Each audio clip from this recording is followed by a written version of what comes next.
Baik, sebelumnya Om Swastiastu. Om Swastiastu. Jadi pada kesempatan kali ini, saya dan juga kelompok saya akan menjelaskan tentang sejarah terbentuknya Kerajaan Bali dan juga hubungan Kerajaan Bali dengan Kerajaan Majapahit. Sebelum kami masuk ke materinya, izinkan kami memperkenalkan diri kami terlebih dahulu. Nama saya Luderat Yuningsih, nomor absen 23. Nama saya Putri Faulisna, nomor absen 30. Nama saya Tiara Darini, absen 20. Nama saya Kata Silviani Sudarmini, absen 17. Nama saya Niko Mangkesha Melda, absen 27. Nah, apakah dari kalian ada yang tahu belum sejarah Kerajaan Bali? Belum. Nah, karena banyak yang belum tahu, jadi aku akan ngejelasin sejarah terbentuknya Kerajaan Bali. Kerajaan Bali atau Kerajaan Berdahulu adalah kerajaan kuno di Pulau Bali yang berdiri antara abad ke-8 sampai abad ke-14. Pusat kerajaannya berada di sekitar Pejeng atau Berdahulu, ke Kabupaten Gianyar, Bali. Pendiri Kerajaan Bali adalah Sri Kesari Warmadewa dari dinasti Warmadewa.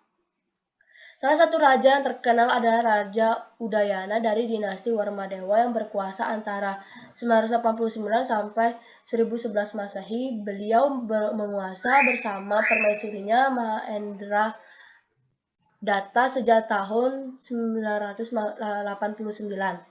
Kemudian sang permaisuri wafat pada tahun 1001 dan didharmakan di dalam sebuah candi yang terletak di desa Berusan. Sang raja melanjutkan pemerintahannya hingga tahun 1011 Masehi. Setelah Udayana wafat, kekuasaannya diserahkan kepada keturunannya yang bernama Marakata dengan gelar Darmodayana Wangsawardhana Marakata Panja Astana Utunggadewa. Marakata memerintah dari tahun 1011 sampai tahun 1022 Masehi. Selama memimpin, Marakata dikenal sebagai raja yang memiliki perhatian besar kepada rakyatnya. Hal ini terbukti dari pembangunan tempat pertapaan di Gunung Kawi untuk para rakyatnya. Hingga saat ini, bangunan tersebut menjadi objek wisata yang masih dirawat dan dilestarikan. Kerajaan Berdahulu merupakan sebuah kerajaan yang tentram. Hingga suatu saat ketika masa pemerintah Raja Dalem Berdahulu, kerajaan ini jatuh ke tangan Kerajaan Majapahit karena kalah dalam serangan Gajah Mada di tahun 1430. Saat dinasti Warmadewa berkuasa, agama pertama yang berkembang di Bali adalah agama Buddha. Barulah pada periode selanjutnya rakyat Bali memeluk agama Hindu.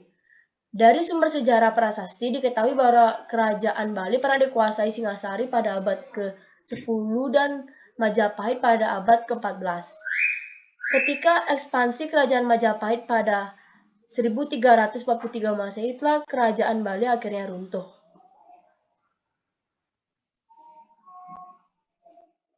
Nah, adapun raja-raja yang terkenal di Kerajaan Bali. Yang pertama ada Sri Kesari Warmadewa. Ia memimpin Kerajaan Bali pada tahun 882 sampai 914 Masehi. Yang kedua ada Raja Udayana. Ia memimpin Kerajaan Bali pada tahun 989 sampai 1011 Masehi. Yang ketiga ada Marakata Pangkaja. Ia memimpin Kerajaan Bali pada 1011 sampai 1022 Masehi. Yang keempat ada Anawungsu. Ia juga memerintah Kerajaan Bali pada tahun 1049 sampai 1077 Masehi. Yang kelima ada Paduka Sri Maharaja Sri Jaya Sakti. Ia juga memimpin Kerajaan Bali pada tahun 1133 sampai 1150 Masehi. Dan yang terakhir ada Sri Astatura Ratna Bumi Banten. Ia juga memimpin Kerajaan Bali pada tahun 1337 sampai 1343 Masehi. Dan itu adapun raja-raja yang pernah memerintah di Kerajaan Bali. Yang pertama ada Sri Kesari Warmadewi, yang kedua ada Ratu Sri Ugrasena, yang ketiga ada Taba Mendra Warmadewa, yang keempat ada Jaya Singa Warmadewa, yang kelima ada Jaya Sadu Warmadewa, yang keenam ada Sri Wijaya Mahadewi, yang ketujuh ada Dharma Udayana Warmadewa, yang kedelapan ada Marakata, yang kesembilan ada Anawungsu, yang ke-10 ada Jaya Sakti, dan ada yang terakhir yaitu Berdahulu. Nah, selanjutnya apakah kalian tahu bagaimana kehidupan ekonomi, sosial, serta budaya dari Kerajaan Bali? Belum. Tahu.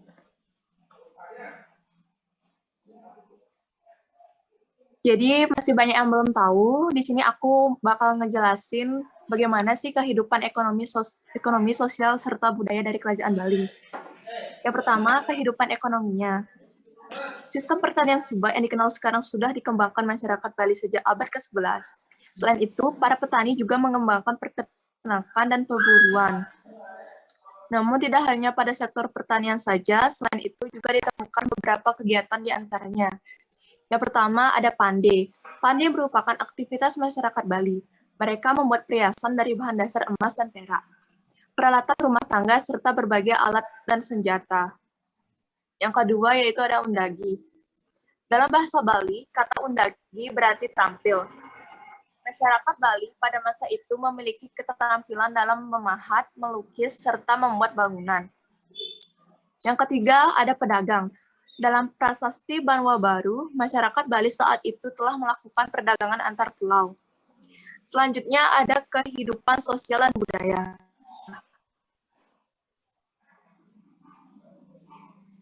Kehidupan sosial dan budaya.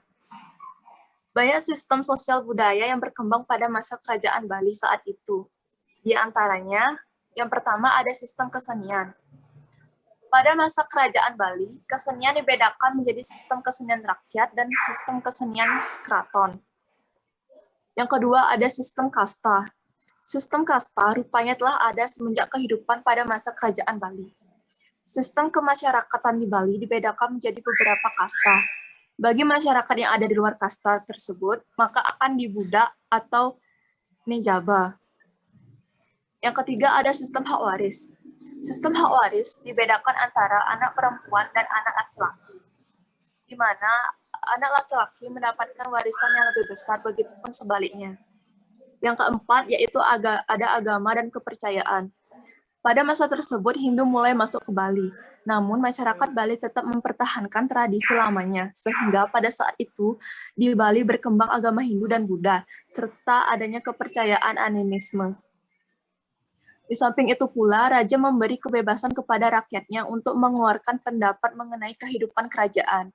Demikian juga dengan peraturan-peraturan lainnya, seperti perkawinan, kematian, warisan, budak, peternakan, dan perpindahan.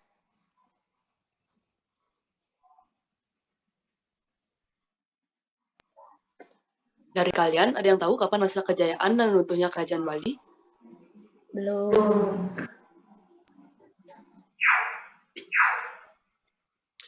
Nah, jika ada yang belum tahu, perkenankan saya untuk memberitahu kalian yang pertama, masa kejayaan kerajaan Bali.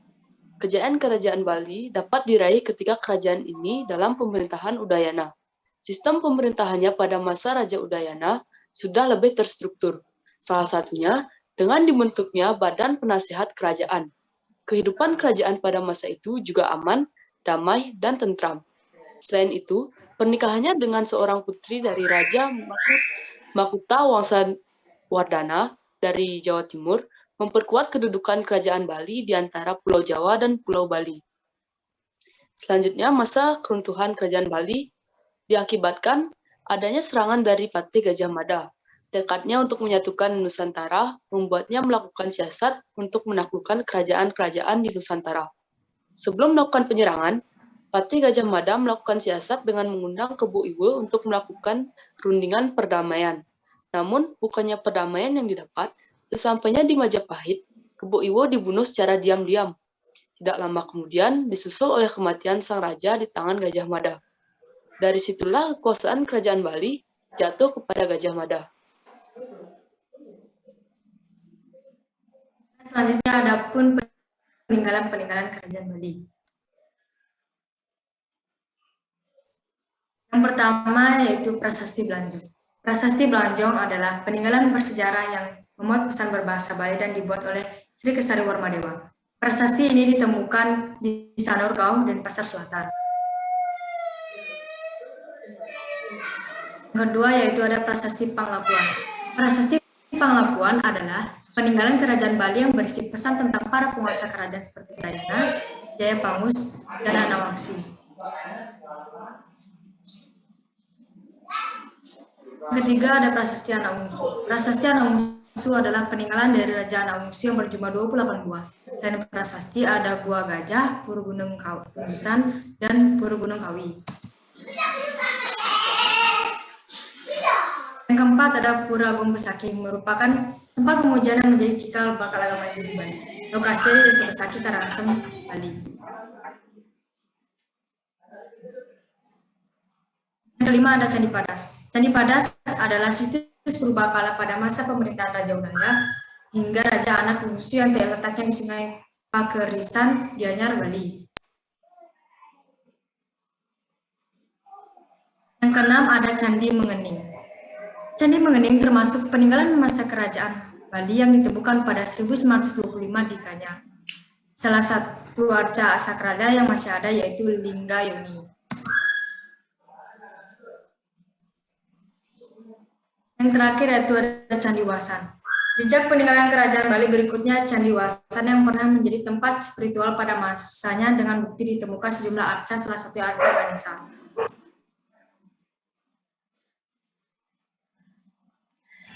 Selanjutnya, bagaimana sih hubungan kerajaan Bali dengan Majapahit? Adapun hubungan kerajaan Bali dengan Majapahit. Hubungan kerajaan Bali dan kerajaan Majapahit diawali dengan ekspansi yang dilakukan oleh kerajaan Majapahit atas kerajaan Bali. Kerajaan Bali memiliki hubungan yang dekat dengan kerajaan Jawa sebelum diserang oleh Majapahit.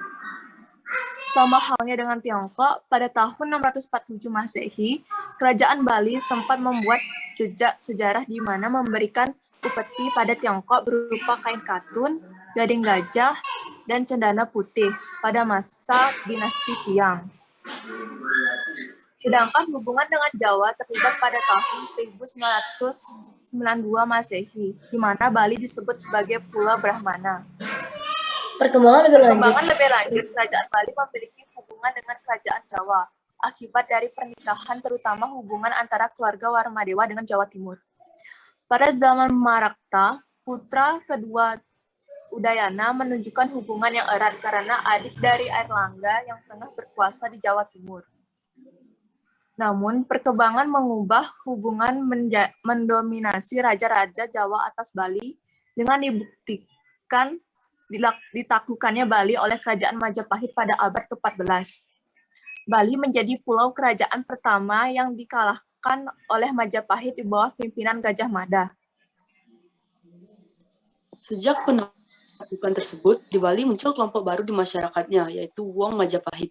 Zaman Bali Majapahit atau Wong Majapahit bermula pada abad ke-14, lebih tepatnya ketika tahun 1350 Masehi. Pada masa Sri Krishna yang berasal dari Kepakisan Kediri sebagai utusan Gajah Mada untuk mendiami wilayah Bali. Wong Majapahit juga diyakini memberikan pengaruh besar terhadap arsitektur puri atau keraton. Pengaruh Majapahit berkembang pada daerah Pakraman Bali pada wilayah dataran, dan juga pengaruh kerajaan Majapahit ini berkembang di desa Menyali pada perkiraan tahun 633 Masehi. Ketika Bali telah dikuasai Majapahit, dilantiklah Raja Bali yang baru yang bernama Sri Krishna. Kepakisan yang mendiami ketika Bali telah dikuasai Majapahit. Puri atau Keraton Samparan daerah Gianyar sekarang ini. Puri Samparan merupakan tempat pemerintahan sebagai pusat dari Bali yang baru.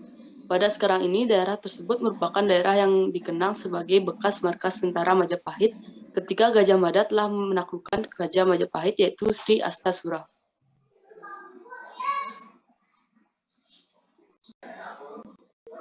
Sekian daftar pustaka dan juga presentasi dari kelompok kami. Kami ucapkan terima kasih. Semoga informasi yang disampaikan dapat tersampaikan ke teman-teman sekalian. Kami tutup dengan Parama Santi. Om Santi Santi Santi Om. Om Santi Santi Santi Om.